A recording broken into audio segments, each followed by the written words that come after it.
Hello, friends. Today we'll start with a new chapter, the new poetry. The first part of this section was the chapter that we did in the last class, Nelson Mandela.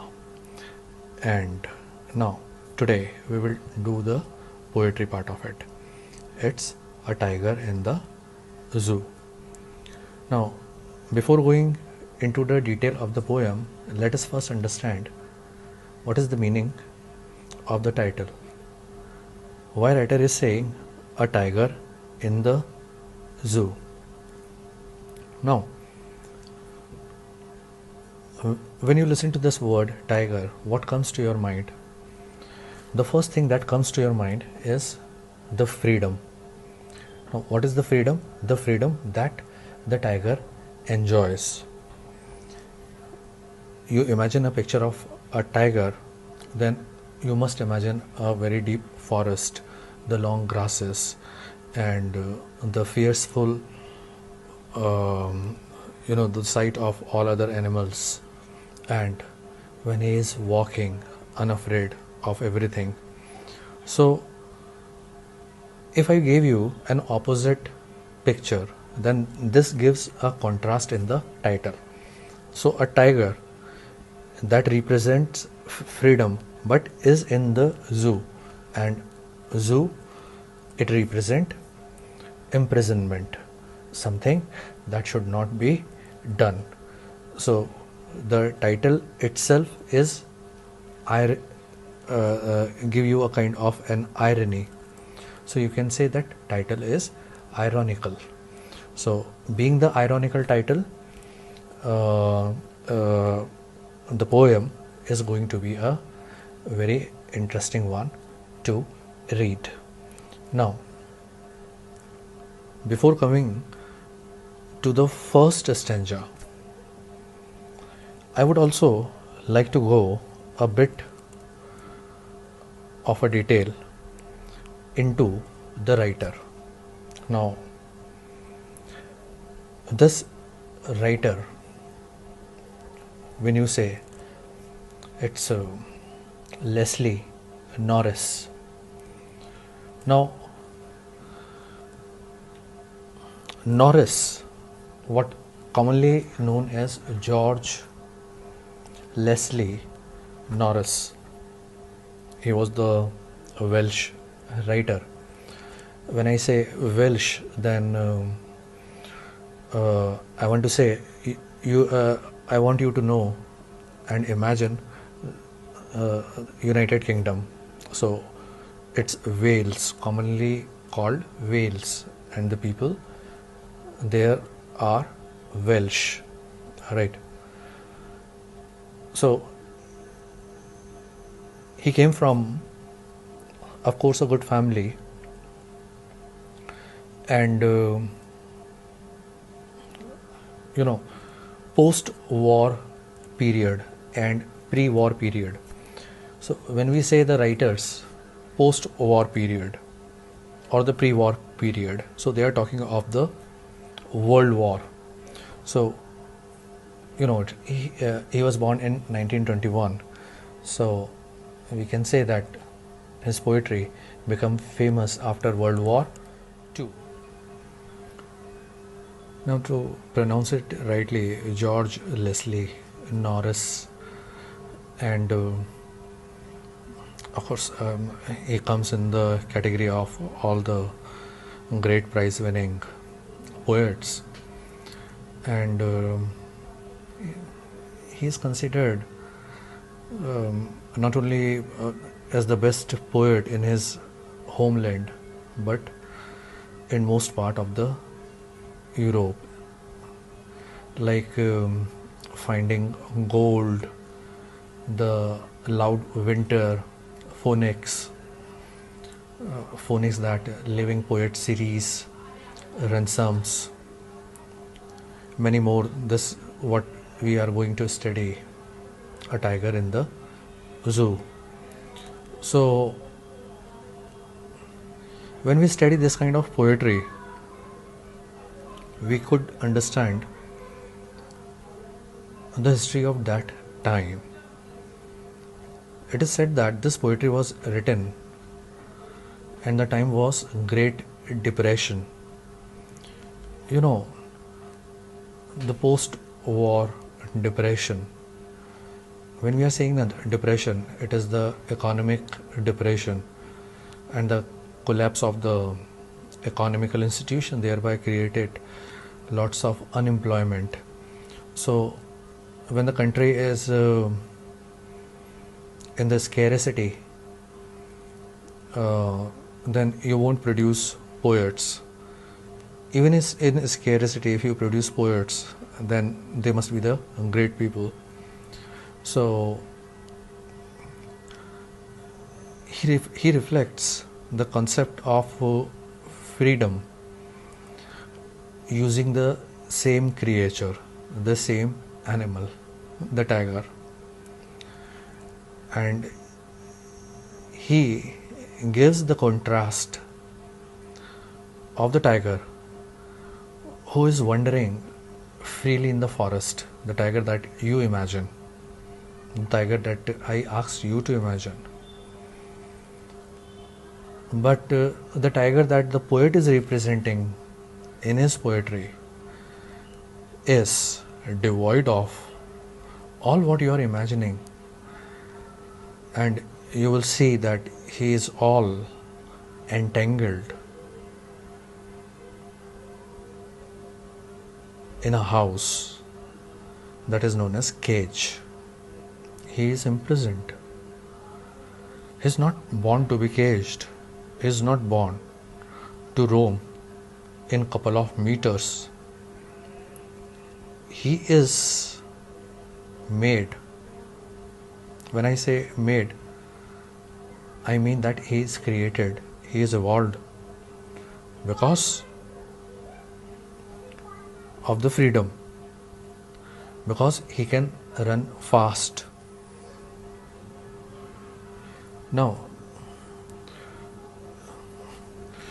instead of understanding the whole poetry in the form of summary, let us try to understand this poetry word by word, right?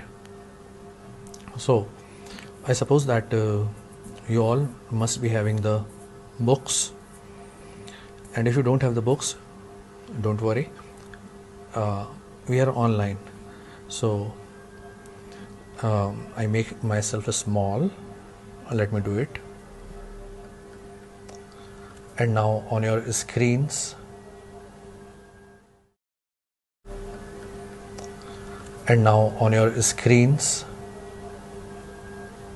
you could see,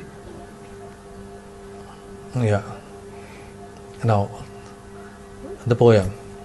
Now let us start the first verse of the poem. Let us start with the first verse of the poem. Now, he stalks in his vivid strips.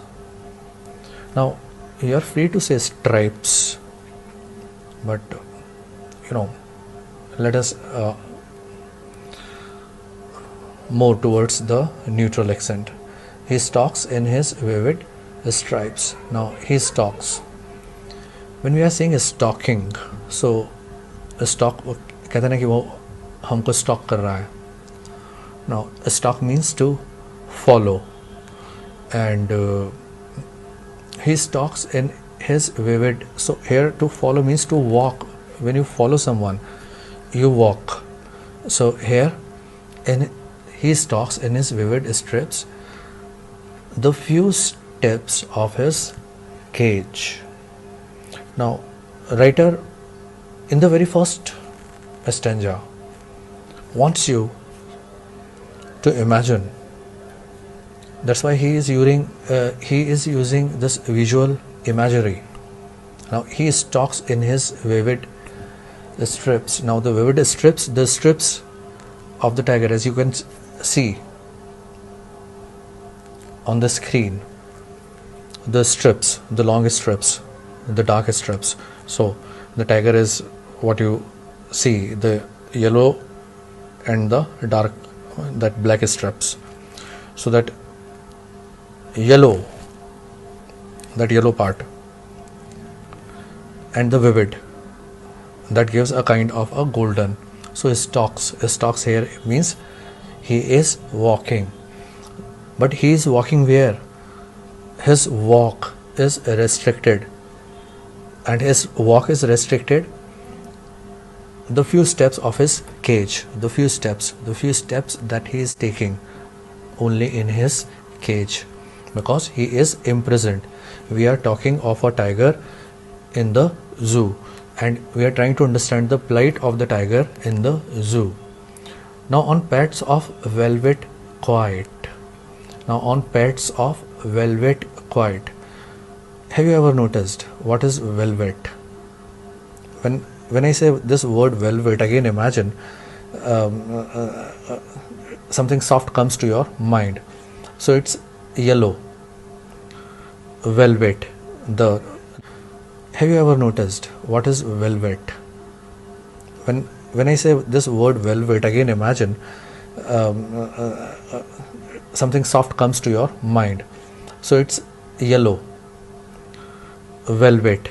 The legs, that the lower part, the foot of the tiger, the paws of the tiger, the right word is the paws of the tiger, on pads of velvet quiet. So the pads, the paws of the tiger that are made, they are very soft, in his quiet rage. Now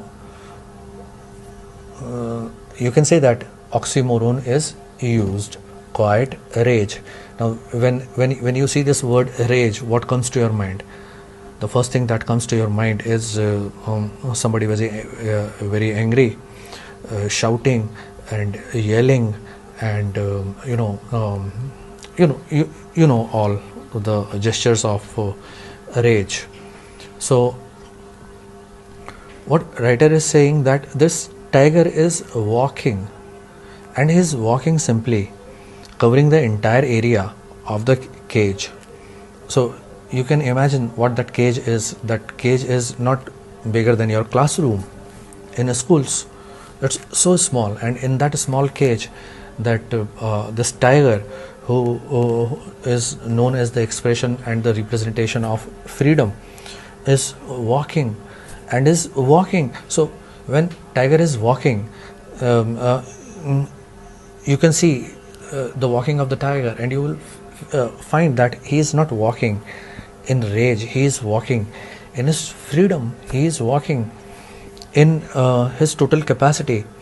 You know, tiger, they are known not for the long walks but for the fastest walks. So when they run, they are able to catch the deer, because they invest more time in hiding, right? इसके अंदर आगे poem में word आएगा to hide. So the tiger is the representation of all these, the wildest possible thing. And see here what we are doing, we have brought the tiger and put it into the cage. All right, why to put it into the cage? So that the people like you and me can go and see to him. Now in the modern world, they can go and take selfie. All right, so when writer is saying he stalks in his tiger to move in a small cage, so one cannot hear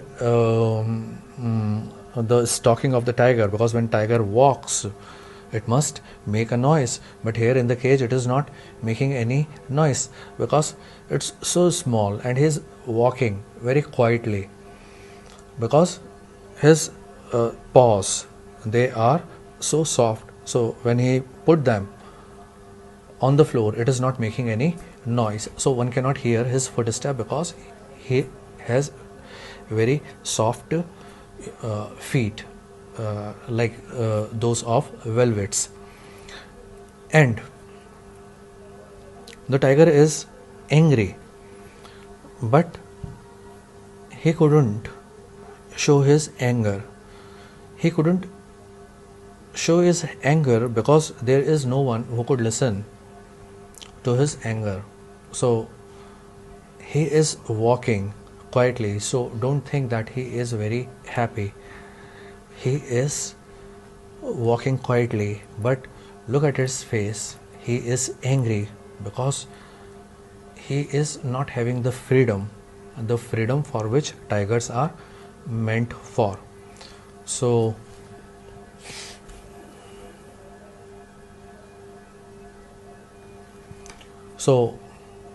I suppose let us read once again. He stalks in his vivid stripes the few steps of his cage on pads of velvet quiet in his quiet rage. So I suppose you understand. Now, if you look at uh, the stanza, you will find that the literary device, it is AB, like rage, cage, A B C B, and for tiger, poet is using he. So you can say that it is personification, and the paws जो उसके पाँव है, they are compared with that of the velvet. So you can say that it is metaphor. And I talked of imagery, and a very important literary device is quiet rage. Now this quiet rage कभी भी quiet नहीं होती है, but it is quiet rage. So two opposite word, they come together to give a very different meaning. So that is quiet rage. So that is known as oxymoron. Here what the poet is saying, that the tiger that is behind in the prison, in the zoo, and in his that cage, in the limited space, he is moving under the bright colored skin. Tiger की skin जो है उसको जब बोलते हैं ना velvet quite, so that is the bright coloured skin. And unfortunate part is that tiger can take only few steps because the cage is very small, and it is very it's not very easy for a very big tiger to move in a small cage. So one cannot hear the stalking of the tiger, because when tiger walks it must make a noise, but here in the cage it is not making any noise because it's so small, and he is walking very quietly because his paws, they are so soft. So when he put them on the floor, it is not making any noise, so one cannot hear his footstep because he has very soft feet, those of velvet. Now let us go directly to the next one. He should be lurking in shadow, sliding through long grass near the water hole. So we will come to this near the water hole later on. Now he should be lurking in shadow, sliding, shadow, sliding. Now when you listen to these words, always listen in the poetry that they are musical. That's why they are used, and that's why they are known as alliteration. Now the shadow, it means that the tiger is hiding, and tiger is hiding where? Now this word lurking means to hide. It's a wonderful, it's very old word in English. Now the writer is Norris is interested in letting you to know what the tiger is supposed to be. He should be lurking. ये जो tiger जिसकी उसने first stanza में बात करी है, second stanza में writer बोलता है कि वो जो पहली स्टेंजा वाला केज टाइगर है वो अभी कहाँ पे होना चाहिए था? He should be lurking in the shadow. वो जंगल में होना चाहिए था. लर्किंग इन द शेडो, छिपा हुआ होना चाहिए था. थ्रू लॉन्ग ग्रास, बहुत लॉन्ग ग्रास जो होती है जिसमें टाइगर छिप जाता है. सो क्यों छिपता है? and where that long grass is, near the water hole. So when I say near the water hole, I ask you to imagine a very big source like a lake or a pond, a small pond of water, and a tiger over there, as you can see on the screen. So why near the water hole? Because there the tiger will get the deer. Now the deer, that plump deer pass. Now plump, now this word is plump. Why this word is used? Now this word is used, plump. Now that deer, writer asks you to imagine that deer in the good health, and it is passing through the pond after quenching his thirst, or came to the source of water to quench its thirst. Whatever the reason is, he is plumpy. It means writer asks you to imagine that this deer is very healthy. And pass, plumpy pass. So have you seen alliteration? So the alliteration is this wonderful poetic device. So the repetition of the consonants in one line, that's plump pass. So I suppose you understand all the lines. Now I give you a little summary. Now even if you look around if you look to the second line, you will find that the tone of the writer is same. The tone of the writer is same. Now he should be snarling, should snarl, now sure. So once again this is alliteration. Now he should be, what he should be, this is once again a conditional sentence कि भाई ये अभी कहाँ होना चाहिए था, ये वहाँ पे जंगल में होना चाहिए था. Snarling. Now we are saying कि snarling, it's kind of a sound that is made by wild animals, and most of the time it is of the rage when they are about to be attacked or they want to attack. That is snarling sound. And where they are doing? At the jungle's edge. So that shows their fearlessness. Now when I am saying fearlessness, then it also includes the people. So where they are snarling around the houses. So who makes the house? Obviously humans, around the houses. At the jungle's edge. So जंगल के edge पे, जहाँ जंगल खत्म होता है, वहाँ क्या शुरू होता है? वहाँ गांव शुरू होता है, village. Now bearing. Now here bearing का मतलब होता है to show, to uncover. धीरे धीरे. Tigers are known to terrorize the villagers, the city to city dwellers. Not in the old age, but even you will find few of the incidences like this, that tiger enters into the village.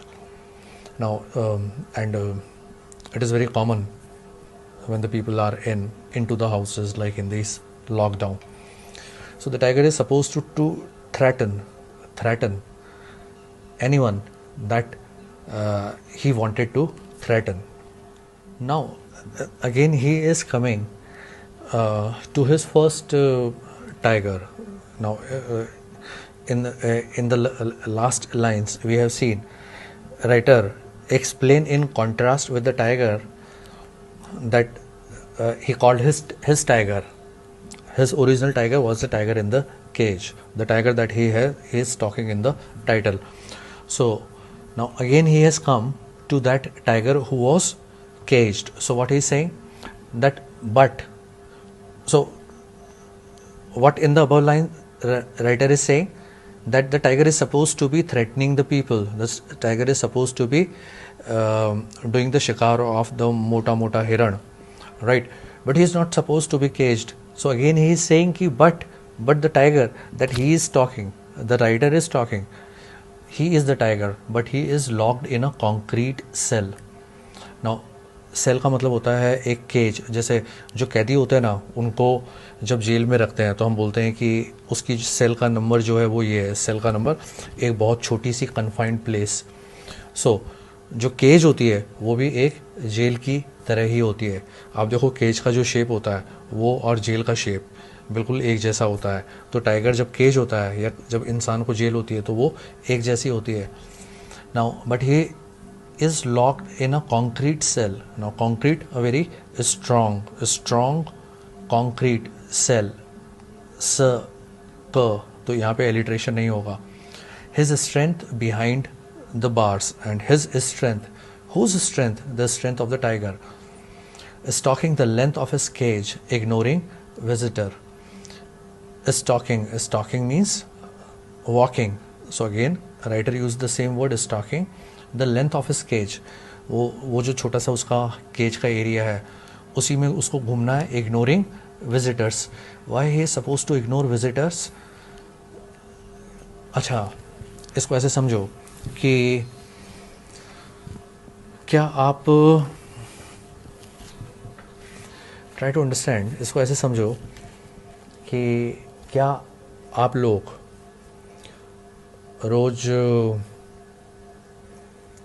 सूरज को देखते हो? नहीं देखते हो. Suppose सूरज की तरफ से ये कहा जाए कि आप सूरज को इग्नोर कर रहे हो, you would laugh, right? You would say the things that are so obvious can't be ignored but to be felt. So he is feeling the presence of the other, the humans. Humans are the weaker species. When we talk of the species in general, then humans are the weaker species. They are free, but the tiger, who's supposed to be free, is caged. So for this tiger, the visitors, they are so common that he has no choice left but to ignore them. And when he ignores, then it is not the ignorance, deliberate ignorance, it is the ignorance born out of the frustration. And what is the frustration? The frustration is very simple, the frustration that he is not free. Now this the last stanza is a very beautiful one. He hears the last voice at night. Now he, writer is using for the tiger, and this is personification. Why it is personification? Because personification, as we learned, is a poetic device that is used to represent the humans, like he, like she, like I, his, her, him, right? We, us. So they are the words that are used for humans. But if suddenly, say for example, the table started saying I, so that table is personified. So he hears. Now he hears here that he is the personification, because tigers, they are not represented by he or by she in English. English is gender free language. Here he and she, they are all only used for human beings. But if they are not used for human beings, then what the poetic device you are using? You are using personification. So you are personifying the tiger and giving them the human quality. That's why you are saying he here. Now when you are saying he here, he here, he, her, that her sound, so that is also the alliteration, the last voice at night. So whom tiger is whom poet is talking about? The tiger of the jungle, or the tiger of the bar, the tiger of the cage, the tiger of the zoo. And what he hear the last voice at night.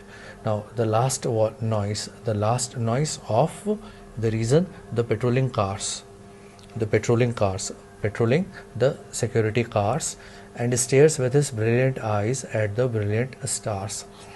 So the cage is very long, but suppose most of the part it is, the upper part is also is not caged. So you can see even through the bars, the sky and the stars.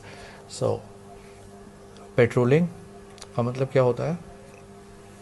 To guard. It's very difficult to understand the plight of this sad tiger. His ferociousness and his brilliance is caged, and in the entire day he became the victim, of becoming a sight. People come to its cage and take selfies, so that make him angry, but he is not showing his anger. Instead, he is moving in the smallest area of the cage quietly without disturbing the visitors. And the writer used in the word ignoring visitors. So writer used a very good and a wonderful word. And throughout the poetry, you must have noticed that writer used the rhyme scheme A, B, C, B, the entire of the poem. So it cast a very good musical effect. So I suppose you understand everything in the poem. Thank you.